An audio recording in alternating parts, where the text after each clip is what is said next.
Persia, 522 years before Christ. The hot eastern sun shines down on the royal palace of Susa.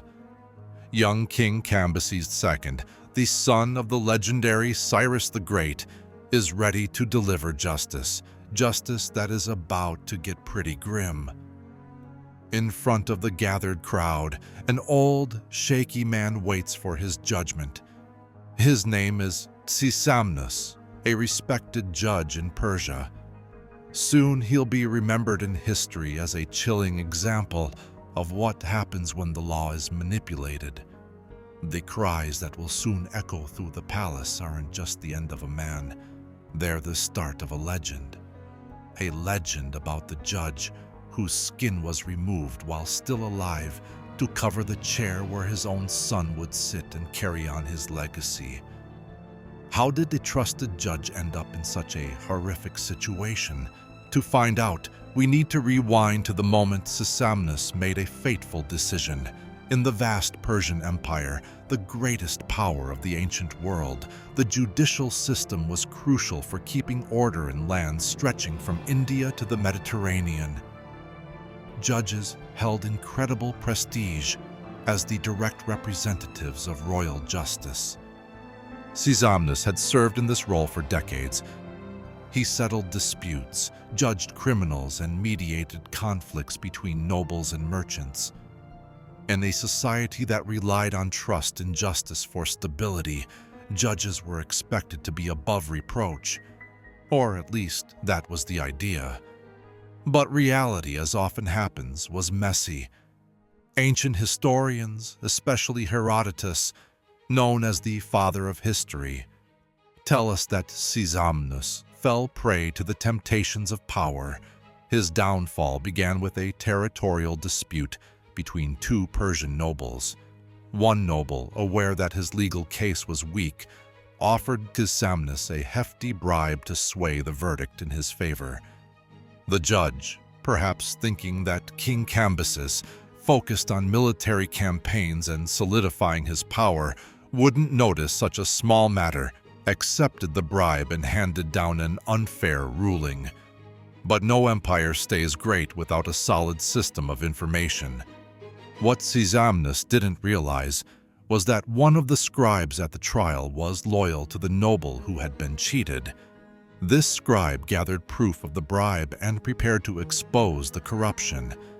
King Cambyses had just returned from a campaign in Egypt when he received a serious accusation. Cambyses, too, wasn't known for being merciful. He was the son of Cyrus the Great, the founder of the Persian Empire, and was seen as a strong leader. But when he took the throne, he wanted to show he could be just as harsh as his father had been visionary. He wanted justice to be quick and clear. When he learned about Judge Sisamnes's corruption, Cambyses acted fast. He ordered Sisamnes's arrest right away and called the whole court to witness the trial. The message was loud and clear. The judge would now face judgment, and there was no way to escape his fate. Sisamnes was dragged into the grand hall, where the king sat presiding over the session. Witnesses spoke, evidence was shown, and faced with undeniable proof, the judge confessed to his crime. But this only fueled the king's anger. Cambyses realized corruption was deep within his own judicial system, and it needed to be dealt with harshly. The punishment was straightforward. Death by flaying. This was not a private execution, it was a public event meant to teach everyone the cost of corruption. But there was a twist to the punishment, reflecting the cruel wisdom of Persian politics. The skin of the corrupt judge was to be used to cover the judicial chair for his son Otanis, who would take over his position. On the morning of the execution, the palace courtyard was packed with nobles, merchants, scribes, and diplomats, all there to witness royal justice. Sisamnes was brought in, chains rattling, feeling the weight of what was about to happen. In the middle of the courtyard, a wooden table was set up, surrounded by heat sources for the executioner's tools. The Persian method of flaying was brutally meticulous. It wasn't just about removing the skin. It was about keeping the victim alive and aware for as long as possible, while ensuring the skin remained intact for future use. The executioners were experts in making the suffering last much longer than anyone thought possible. The executioners got to work with cold efficiency. They made the first cuts along Sisamne's back, chest, and limbs. Hot water poured over his skin to make it easier to peel away. Using tools that looked like spatulas, they slowly separated the skin from the flesh, inch by inch. Sisamnes screamed, his cries echoing through the palace. Some people fainted while others looked away, unable to watch. But Cambyses stayed calm, observing the punishment he had ordered. He wanted to make sure everyone got the message. Persian justice would be unyielding, or the consequences would be severe. The flaying would take hours, and death would come from shock, blood loss, dehydration, or hypothermia. Without skin, the body loses heat and fluids fast. According to Herodotus, Sisamnes stayed aware for much of it, tormented by the knowledge that his own skin would forever remind others of his crime. After he died, his skin was preserved with salt and turned into leather, much like animal hides. This human leather became the covering for the judicial chair, where his son Otanes would soon take on the same role as his father. It's hard to imagine a son forced to sit on his father's skin, meting out the same justice that his dad had corrupted. Herodotus noted that Otanes' appointment wasn't just added cruelty. In Persian tradition, key roles often passed from father to son, and Otanes was likely being groomed to take over. By naming Otanes as his father's replacement, Cambyses not only honored tradition, but also turned Sisamnes's punishment into an ongoing lesson for all judges. The point was clear. Judicial corruption was not just a crime against those wronged, but a threat to the entire Persian state. Always remember, Cambyses is said to have told Otanes during his investiture, "The leather you sit upon when you pass judgment." How Otanes handled this legacy remains a mystery. He dealt with this chilling reminder in his mind. Herodotus tells us he eventually became a satrap, a provincial governor in Ionia, which means he must have done his job fairly well. We can only guess what he thought every time he sat in that chair to deliver justice. The tale of Sisamnes and his horrible fate lived on, not just in stories, but also in art. Fast forward nearly 2,000 years to the Renaissance, when European artists rediscovered this story, turning it into striking visuals. The most famous piece, the diptych called The Judgment by Flemish painter Gerard David, finished in 1498. This grand artwork, ordered by the aldermen of Bruges to hang in the town hall, vividly shows both Sisamnes' arrest and his punishment. In the upper corner of the flaying panel, you can spot Otanes sitting on the chair upholstered with his father's skin. It's a small detail, but it packs a big meaning. This theme chosen for a town hall wasn't just random.